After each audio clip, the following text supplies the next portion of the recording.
Welcome back, YouTube. WILDMAN here. I'm in the indoor gym today. I'm doing the axle bench press because I find that the axle, because of its thick diameter and unforgiving, non-bendable bar, it's really taxing on the chest. So this will be something that I work up to 100 max today.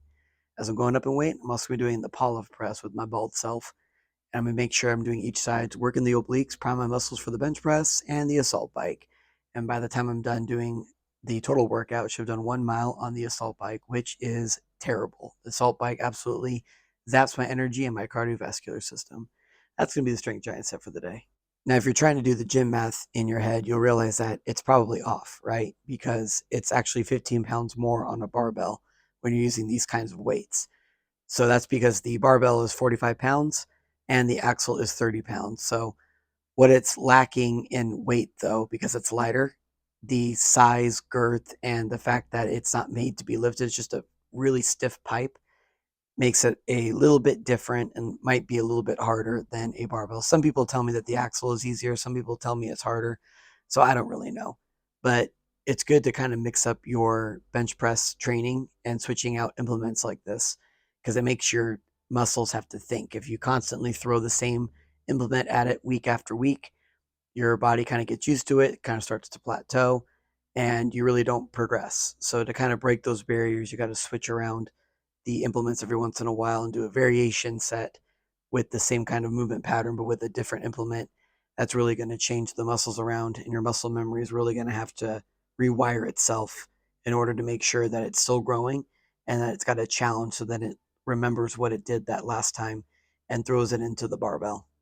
And I had to switch to the rack and kind of like play with the arms and that bench press and try to make sure that I'm even centered and all of that. I'm not on that powerlifting rack that I was on last time I've been showing on my recent videos.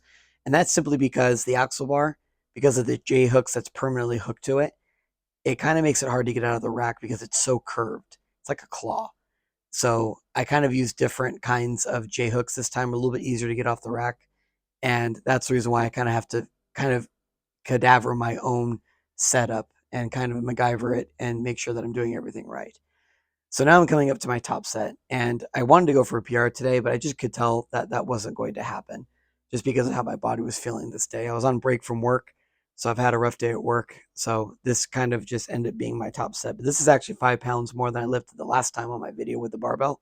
This is 5 pounds and it's on an axle bar, and you can see my left arm wasn't quite up to par.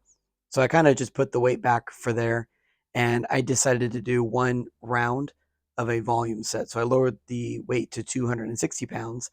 And the idea was just to bang out as many reps as I possibly can, which is something I've been doing a lot lately because that's the easiest way to factor in volume. And this actually surprised me because the way that I was feeling and the way that my left side was not quite, communicating with my right side, I actually did pretty decent. I actually got up to 10 reps with 260 pounds today on the axle bar, and my chest was on fire. And then I immediately did the accessory giant set because I was running short on time. So I was doing a really heavy horizontal tricep extension, trying to finish those triceps off after all that lifting. And then I did a lot of volume of pec flies with a very low weight. So I was going up on the tricep pushdowns, but I was just keeping the same weight on the pec press. And I was really just trying to make sure I was getting blood to my muscles and face pulls just to try to make my shoulders feel a lot better after all that pressing. And that was the total workout for the day. Really appreciate you stopping by, and I hope you learned something new, and I'll see you next time. Thanks.